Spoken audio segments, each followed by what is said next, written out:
Hello everyone and welcome back to the Brightworks and another match of Beyond All Reason, where today we are taking a look at probably my favorite map pool, or my favorite map in the map pool right here. Today we're spawning on failed negotiation. Whoops, accidentally switching the wrong camera there, already stumbling through this replay. There we go. Today, spawning as our blue team leader. It's none other than Reed Sweet. Reed Sweet clocking in at 37 open skill and going to be showing us exactly what they've got as a Cortex commander going to be playing in the naval lane of failed negotiations. The Navy in failed negotiations is a very important feature because obviously it unlocks a massive flanking opportunity against the enemy team. So whosoever is playing in the water certainly has big shoes to fill. Now, spawning all the way on the other side of the map, spawning also as a Cortex commander and spawning as a backliner, it's going to be none other than Sus Cheese. Sus Cheese going to be playing as a red Cortex commander. Yeah, this is usually the tech position here. So typically whoever goes into this position likes to go into either a T2 rush, going into a T2 lab around the 6-minute mark, sacrificing that commander, eating up the commander, going for T2, all that sort of stuff that we've seen 1,000 times before. Usually we see a stronger player playing that role because it is very precise, and if you fail to hit those timings for your team, they can suddenly be left high and dry. Right away, I do see that over on the left-hand side, it's going to be Penitent K, a 9 open skill bronze chevron hero, showing us what they've got in the naval field. Going to be going up against an air lab for AnonyxX_Twitch. An air lab start here is pretty interesting. I guess it's offset by SK10, who is going to be getting into the water.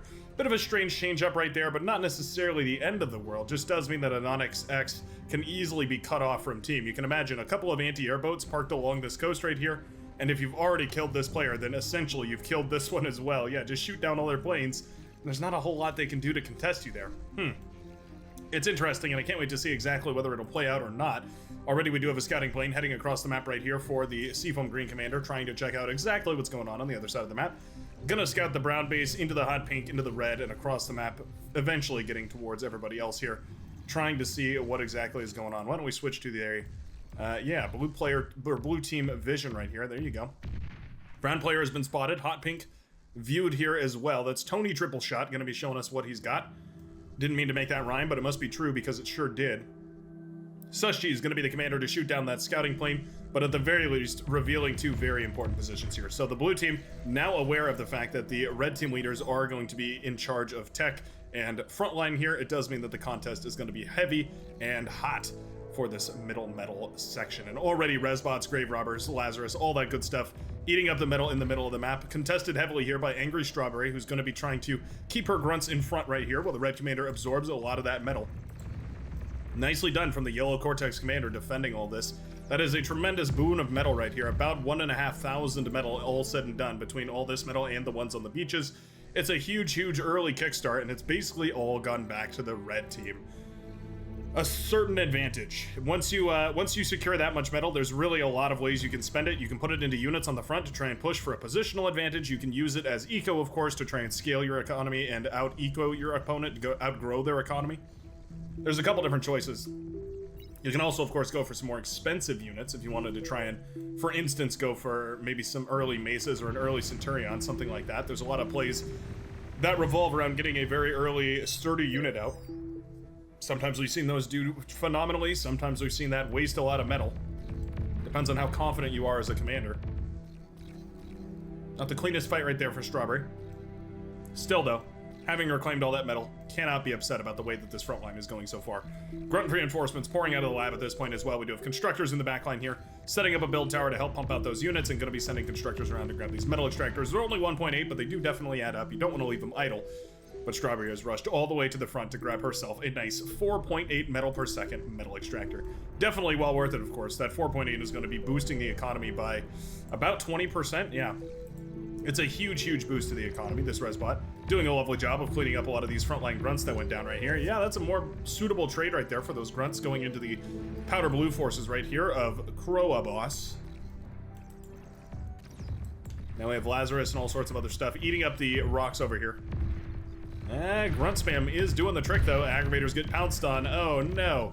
Hundreds and hundreds of metal worth of aggravators right down the drain to a couple of those cheapest grunt units coming out of that Cortex lab. A very excellent pick right there, relieving tons of the pressure from the front lines here. Those Rocketeers rely heavily on snowballing here, and removing 3-4 of them like that from the front line seems like a little thing, but when you manage to pick them off, it does mean that the reinforcements, it means that the follow-up snowball attack will be that much smaller. Here's a snowball that's looking a lot better. The Tan Commander now with 7 rocket bots sitting out in the water. We have a torpedo launcher. Offshore coastal torpedo launcher, firing away those torpedoes, they're depth charges, but we can call them torpedoes if it makes the depth charge launcher feel better here. The jellyfish, crying and wondering why it's been called a torpedo launcher when clearly it's a depth charge launcher. Maybe it was too long to fit in the card here. Anyways, side tangents well aside. That's the Red Commander going down to the backline right here, going to be sacrificing himself in order to pay for that very expensive T2 lab. Nothing out of the ordinary here, just a slightly faster build, 5.5 minutes, roughly on time here.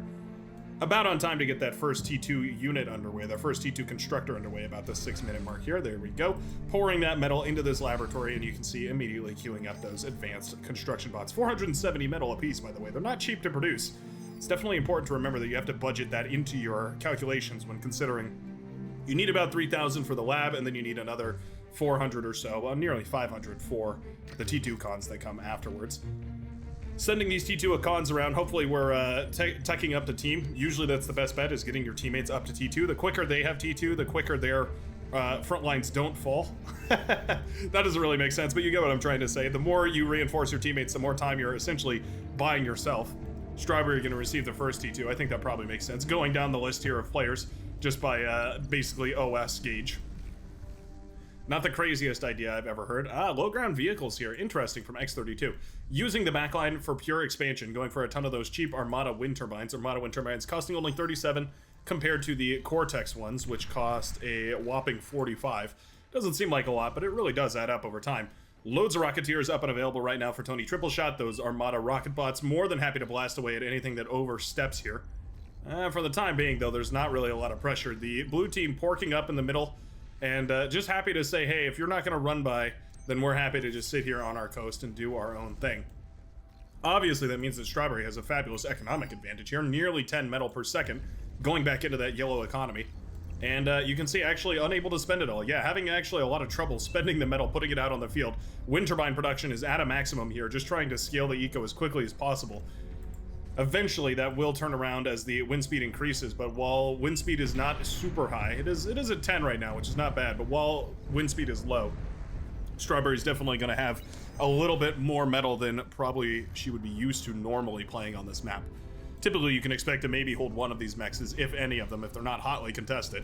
Managing to lock down both of them, I do mean, is going to be, well, it's going to be a good position, to say the very least.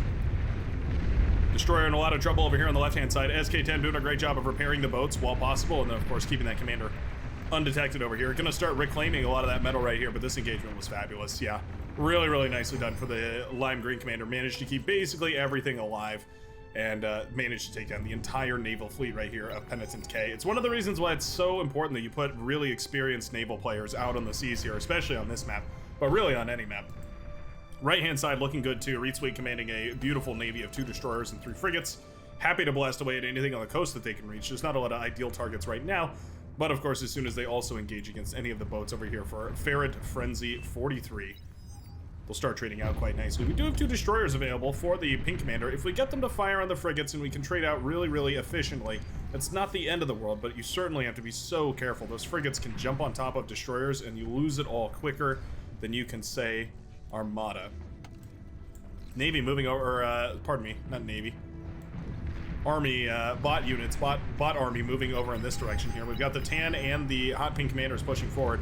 Man, those coastal torpedo launchers are good though. They're so good at shredding down these units right there. You can see how much damage they do. Obviously they're tuned to deal with boats, right? But it means that when they ever get the chance to fire at regular units, bot units, vehicle units, it means they do absurd damage. There they go, skipping through the waves right there. All said and done, because of the static defense, that trade really wasn't that bad. A little bit of a push over on this left-hand side. We did bring down the metal extractors, but all of those grunts were brought down by the LLTs over here. The Shuriken in the air also paralyzing a bunch of the units pushing forward right here for Tony Tripleshot. All said and done, I don't think the red team really got the value that they were hoping for out of that trade. They are continuing to trade, though. As this goes on further and further, this does get better and better for the red team, but only if they fully commit to it. Shuriken now paralyzing all this. I think we are going to clean it up eventually. No, maybe not. Okay, retreating right now. Gonna let those units live, and a simple LLT would have been able to clear all those away.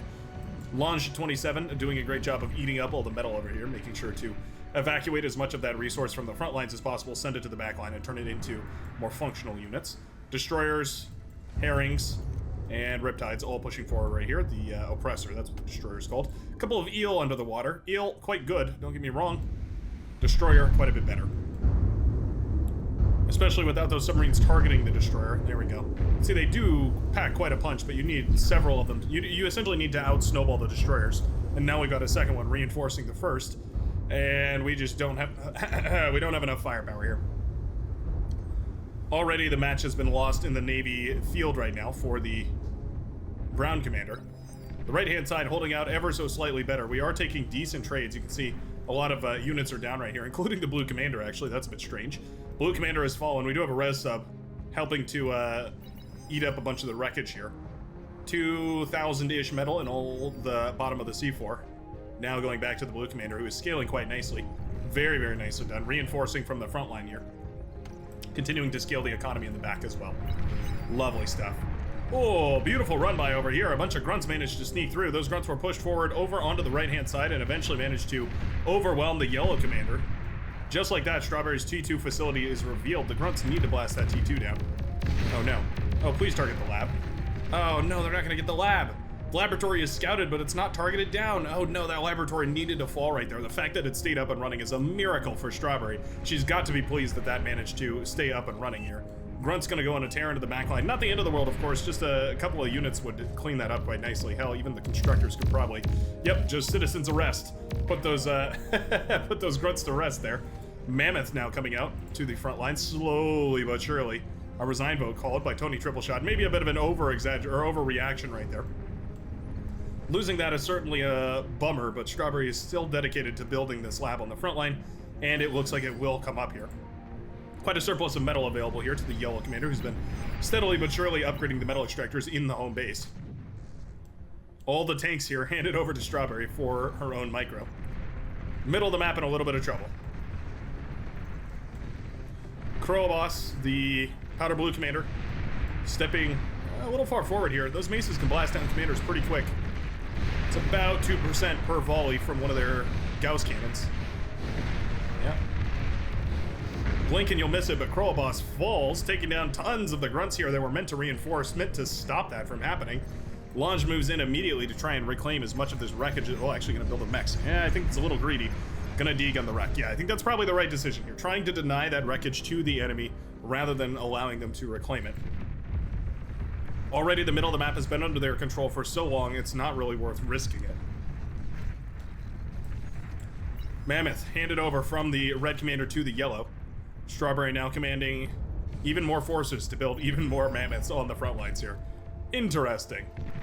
That's the purple commander falling. A little bit of an overextension. Yeah, the blue team, eager to push into the middle here, has accidentally way overextended and now has two commanders down in the middle of the map. Static defense at the very least, thwarting some of the push over here, but not all of it. Those maces feeling a little uncomfortable under the fire here from the gauntlet and the agitator. It's not the end of the world, though. 6 kills on the agitator, 6 kills on the gauntlet. They're neck and neck. The fight over on the high seas over on the left-hand side is looking a bit rough. Over on the left-hand side, did I say the left-hand side? The right-hand side is looking rough. Both commanders trying desperately to take efficient fights here. Neither one really managing to. Over on the left-hand side. A lot of boats lying in the water here, actually. Red commander forced to pivot into water. Going to start building a big frigate, or a big fleet of frigates. Riptides coming out in mass here. SK10, are we indeed going for T2? Okay. T2 transition makes a lot of sense here. You've already had a fabulous start. You've managed to shut down your Navy opponent here. If you could capture these metal extractors, that would be ideal, of course, but barring that, obviously, managing to just go ahead and tech up your own area would be quite nice. What on earth are we doing here?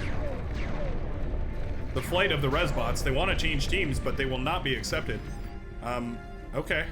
The Resbot assault, 3 of them make it through and start to immediately dismantle the T2 constructor. What are we doing here?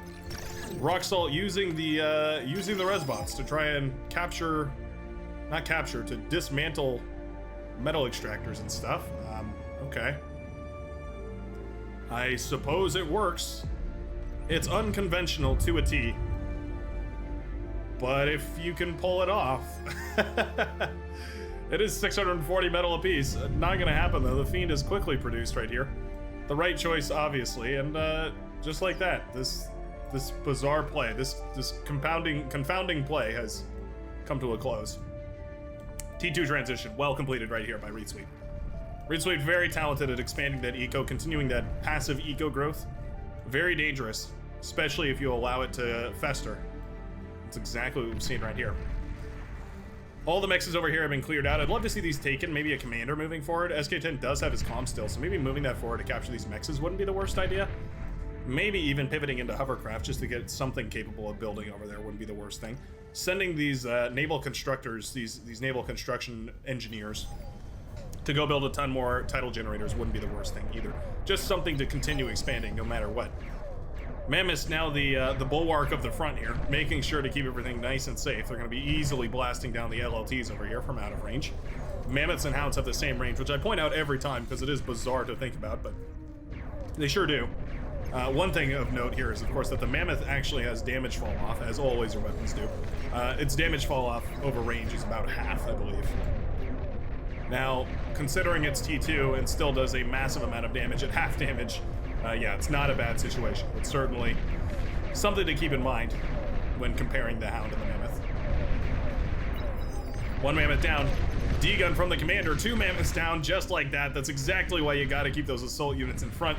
That is a whopping 2,200, so 4,400 metal in total, right down the drain as that commander gets a fabulous D-gun off.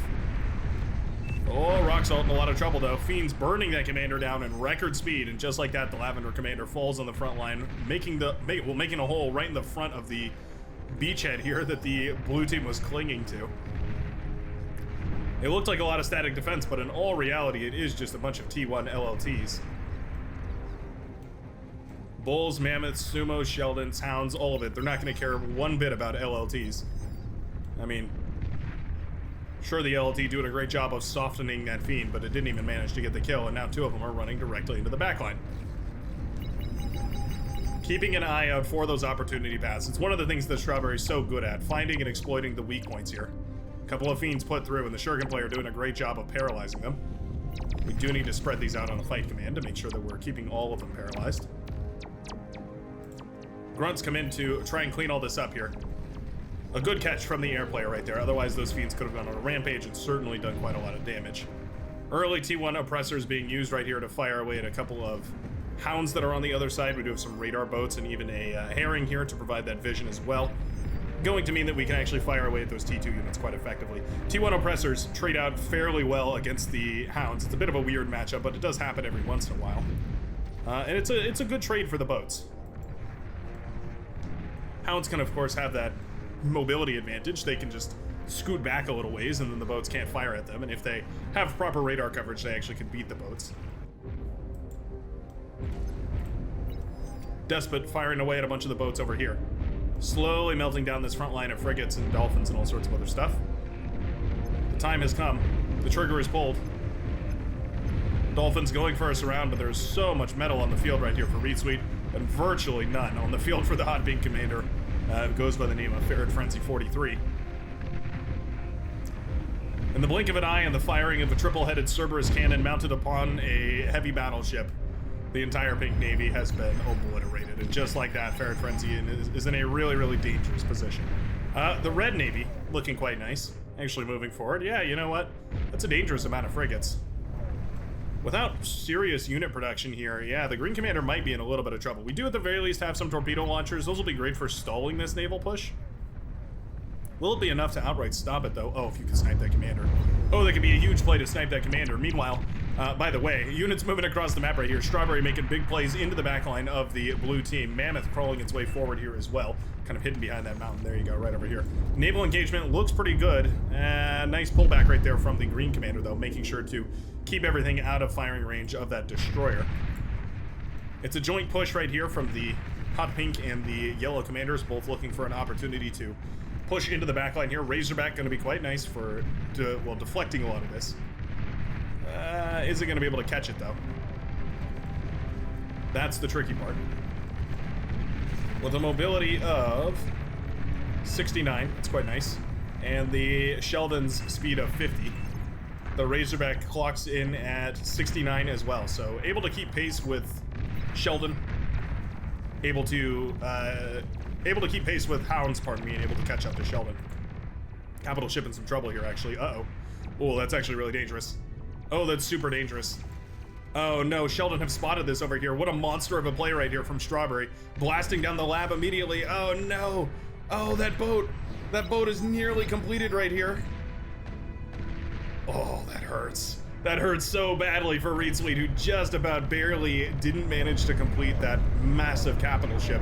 Could have been the cement needed to lock in this game. Now with gunships harassing this force, suddenly things are looking awful. Oh no. Losing that capital ship, I wanted to click to see how much that capital ship costs. 17,000, I think the Black Hydra is a little more. I think it's 18,000. Here's a T2 lab, we can double check real quick. Yeah, 18,000 for a Black Hydra, and it was 90% completed, so probably about 16,000, 17,000 metal available in that boat right there. Oh, no cancel from the Blue Commander. That stings. That stings so badly.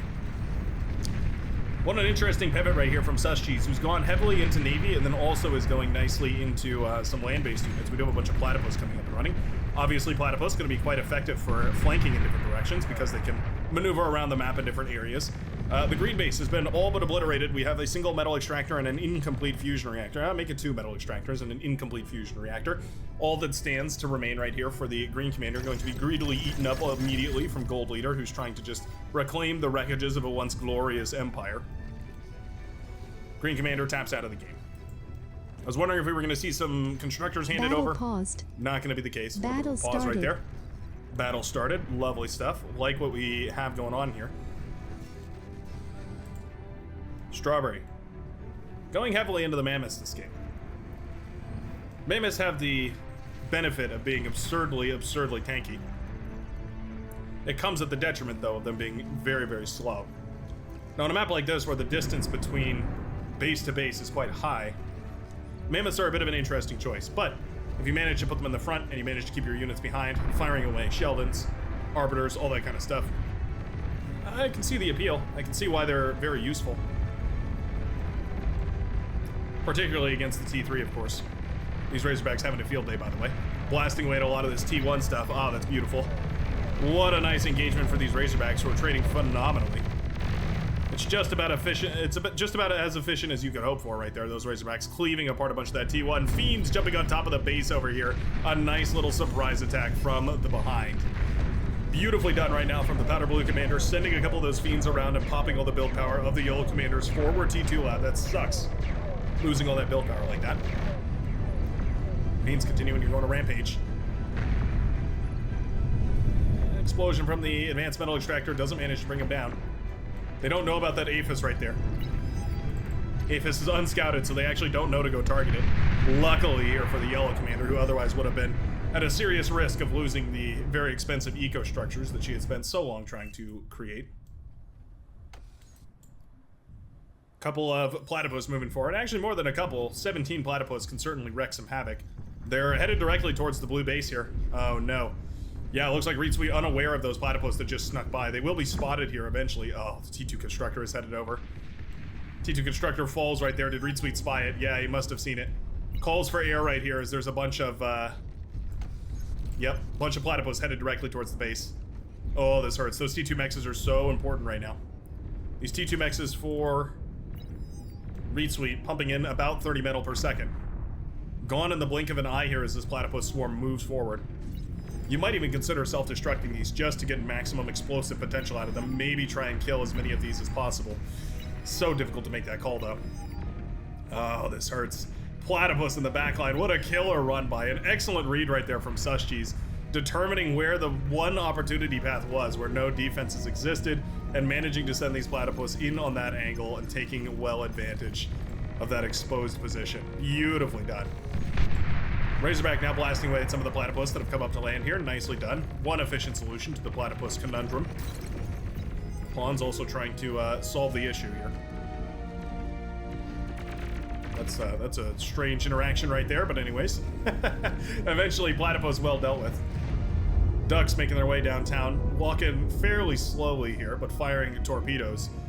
And they are definitely homebound. Homebound on the Red Commander, who is greedily pumping out as many of the, well, not greedily, but is eagerly pumping out as many of those T2 boats as possible.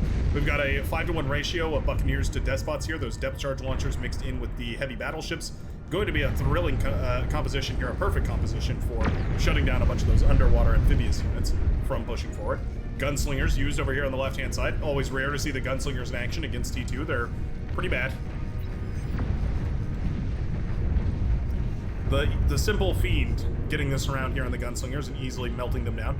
Obviously not an equivalent fight. There was much more metal and Fiends available right there, but obviously those gunslingers weren't in a killer position either, of course. Clumped up, the Fiend is going to do tons and tons of AoE damage, and so it meant that those Fiends took a lot more damage than otherwise they would have if, for instance, they were spread out a little bit more. Platypus in the back, oh my goodness. The hero Platypus indeed. Now growing on 21 kills and continuing here. The heavy laser tower, halfway done. Oh, I think you just finish it. I feel like you just finished the laser tower. It's 84% done at this point. Oh no. The Navy for the Blue Commander has died time and time again, and we're continually trying to reinforce it. I think at this point you start investing in some of those long-range battle submarines, the Kraken. Very expensive, but if you can get 2 or 3 or 4 of them up and running, you can start to blast down Buccaneers before they can get within range, and it means that you can end up in a pretty good position here. Obviously, difficult to do when half your metal extractors have just been destroyed. Ducks now waddling their way out of the water and onto land, trying to take down some of these LLTs and most of the base over here. We do have a couple of them blasting away at the fusion reactor for the Tan Commander. That's going to be Weebaro. And the wind turbines are certainly in a difficult position. Fiends blasting away at whatever they can over here as well. Ducks continuing their waddle. Fiends focusing down the T3 lab here. I think the fusion reactor is another premier target. I wouldn't mind seeing that target down here either. Whoa, big old air clash. Lovely stuff. Might as well switch to cinema cam. Watch these airplanes duke it out. Impossible to make heads or tails of who's winning this fight. We'll just check the results in the end, and it looks like it's the red team that comes out on top with the Maroon and the Red Commander both being spec'd into air. It means that it's very, very difficult for the lone air player here on the blue team to actually get any purchase. Said and done, the red team is down by about 150 metal. Loads of stealth tanks out and available here. Interesting. X-32 going for something cheeky, I do believe. Trying to push forward with a very cheeky little play. Bunch of bombers coming across the map. Fighters trying desperately, but there's only so much they can do. Half of these are T1 as well. Bombers drop their payload. They pop a bunch of E-converters, but all said and done, actually not that big of a bombing run. Didn't manage to get the AGO that was very vulnerable over here. Didn't manage to pop the lab or any of the advanced solars. All said and done, I think that was probably an excellent deflection. A couple more Fiends in the backline here. That advanced solar never knew what hit it. That Fiend nicely dealt with here by the gunships. The Wasp gunship, probably one of the most efficient methods of defending yourself when no other alternatives arise. Destroyers and Despots. It's a killer composition if you can manage to get them to focus down single units. The anti-nuke ship goes down, and the reason why we include those anti-nuke ships, somebody had to explain this to me a long time ago, but the reason these anti-nuke ships are included is because they provide a huge amount of line of sight. They're a really, really useful tool for providing vision for your Navy to fire. If we just take a look here, air line of sight, where's the regular line of sight, is 1,000, as opposed to, for instance, this destroyer with a line of sight of simply 600. So putting them in the composition actually allows your boats to fire away at their full speed, making them much more effective, of course.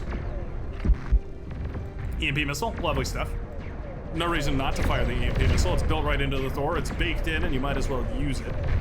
The mammoths here causing problems. EMP missile on the mammoths wouldn't be a bad idea either. It's another tight clump of units. I wouldn't mind seeing a little D action, firing away that missile. Not gonna happen though. Thor's pushing in one by one, unaccompanied by the Razorbacks. A little bit tragic. Yeah, I think Reetsweet has the numbers. Destroyers are quite good, actually. They can serve in a T2 army as accessory firepower. Continuing to shell away over here, and I wouldn't mind seeing some pinpointers set up either. Left-hand side completely swept out here by the blue team. moving into the base and trying to push forward over here from the left. Right-hand side similarly swept out as...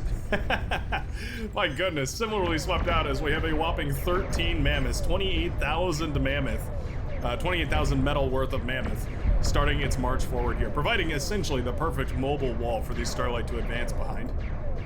Starlight benefit greatly from having something else cover them. Not nearly enough anti-air here, though. An excellent call to pull the gunships right now, I think. Anti-air boat not really able to deal with all this effectively. Managed to take out quite a lot of it, but just not enough. Yeah, those AA boats do a great job, but they really can only do so much, and with the firepower that air can pack, it can certainly be a tremendous cost to keep enough of those around to actually protect yourself. Looks like we went for a capital ship, though. Black Hydra is out on the field right now, and it does signal to me that it's time to spec into submarines.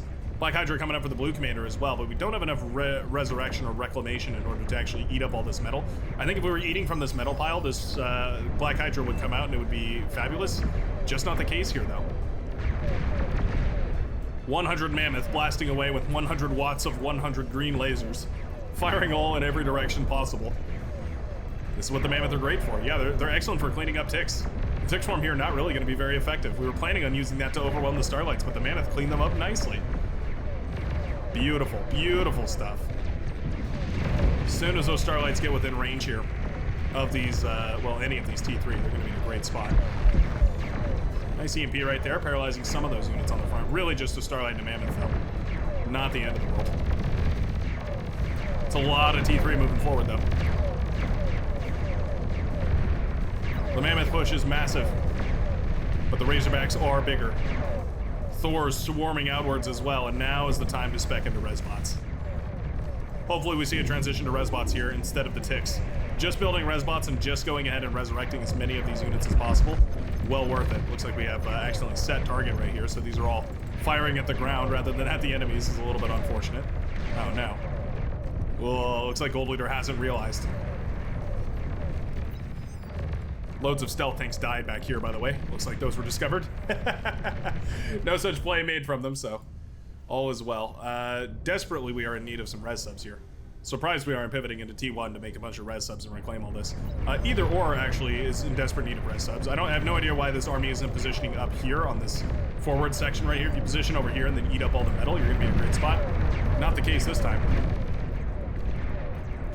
Razorback eaten bolt by bolt, piece by piece. Nice Deacon right there from Gold Leader. Resbots from Strawberry eating up the wreckage over here. Nicely done. Remembering to reclaim, it's a easy thing to forget, but it can change the tide of a battle, certainly. Resurrecting or reclaiming, either one, very powerful. Razorback marching forward. EMP beam trying to paralyze it. Not gonna have much purchase though. That paralytic beam is mostly meant more so for making sure that things that are EMP'd stay EMP'd rather than just EMPing things flat out. It can work against T1, which is always nice, but not the main purpose. X-32 with the killer D-gun takes down one of those Thors with a very forward commander, but the ticks spot it and immediately march forward.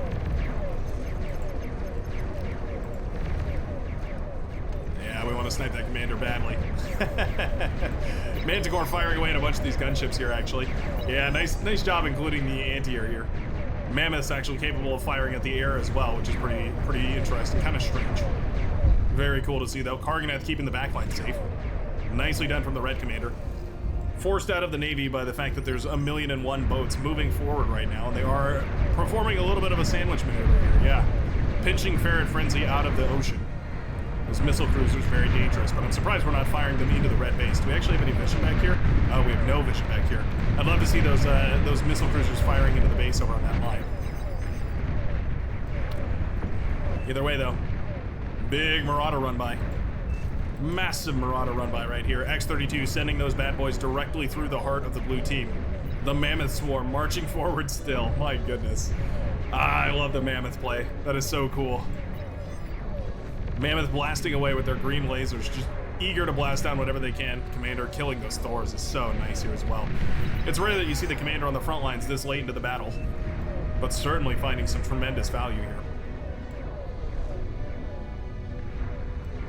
Thor's having a hard time escaping their economic prison. There we go. Commander finally blasted down. Far, far too late, though.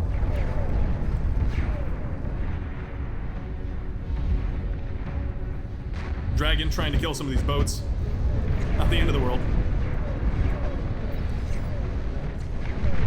Uncomfortable, but not the end of the world. This, however, this is a devastating push. I think I like the way X32 has phrased it. It's probably how the blue team is feeling right about now. Marauders continuing to tear this apart, by the way.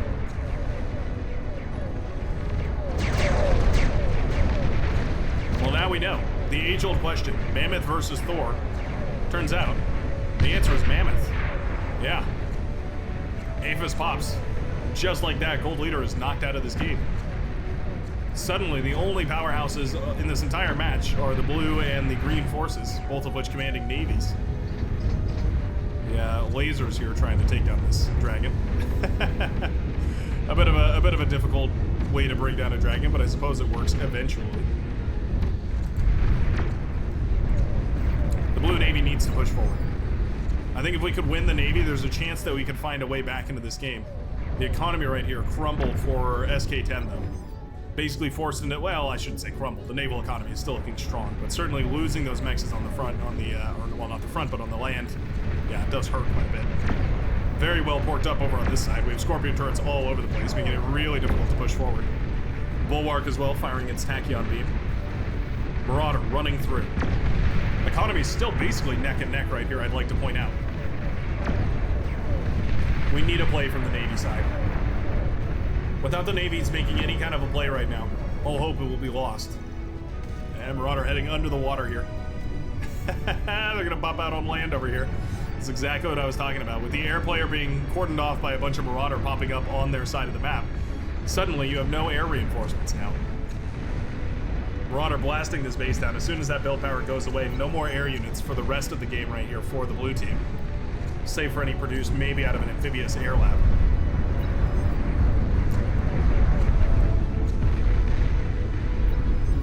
Bunch of Kraken being blasted down here by submarine hunters, which is good to see. It's exactly the right unit for killing those. They do trade out efficiently. You just need enough of them. Marauder doing so much damage across the map. Slowly but surely, the red team peeling back the layers of defense right now. Bulwark also doing phenomenally to blast down all of this. Bulwark Pulsar, nobody ever talks about it because hardly anybody ever has a Cortex and an Armada commander laying around. But they make a wombo combo of a team. Heavy lasers and light lasers coming out of the Bulwark, not to mention its tachyon beam. Not as strong and not as sustained as the Pulsar, but certainly still very capable. Only so capable, though. It is static defense, and you can't really move out of the way of those rocket pods, those multi-launch rocket pods coming out of the Carganet, now swarming forward. Heading directly towards the last vestiges of any land-based technology here for the blue team. Oh, we've got cataphracts out now as well. The reworked cataphracts firing away their little laser beams. Man, I love these things. Pew pew pew! Those hovercrafts. Man, do they look good. It's probably a good thing that we strayed away a little bit from the design of the Star Wars hover tanks. I cannot lie though, I'm a little nostalgic for it. Capital ship obviously quite a bit better than cataphracts, costing, what would that be? Nearly 14 times as much. Incapable of firing depth charges though. Is certainly one advantage those hover boys do lend you. Ooh, torpedo bombers here. Flying over the base. Realistically, you can just drop their bombs wherever and it doesn't even matter. There's so much stuff over here to blast down. Fusion reactors, obviously a prime target. Energy converters just as well. Build power would be nice. There we go. E-converters are popped. Bombs continuing to fall right here. Fusion reactors need to be the primary target. Hard to hit though, since they're so close to land. When we do though, E slowly falling. Slowly but surely. These dragons having an uncontested time blasting away at these boats definitely hurts. Painful to see how effective those dragons are against the Navy that's unprotected by about oh, I don't know, 1 million or so anti-airships.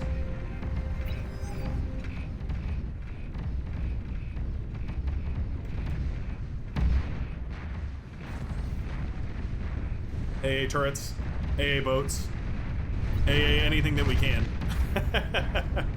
Firing away at the dragons here. 5,000 metal apiece for one of those flying fortresses. Seeing them melt down definitely hurts. For what it's worth, you get a beautiful beast of a air unit and a gunship out of it.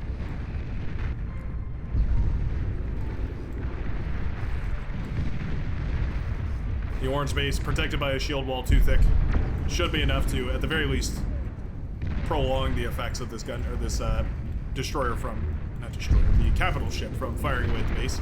In fact, it seems like almost completely capable of deflecting everything. Yeah, it doesn't look like anything's breaching that inner shield. Maybe eventually we might be able to wear it down enough, but it looks like it'd be very difficult and take quite a long time.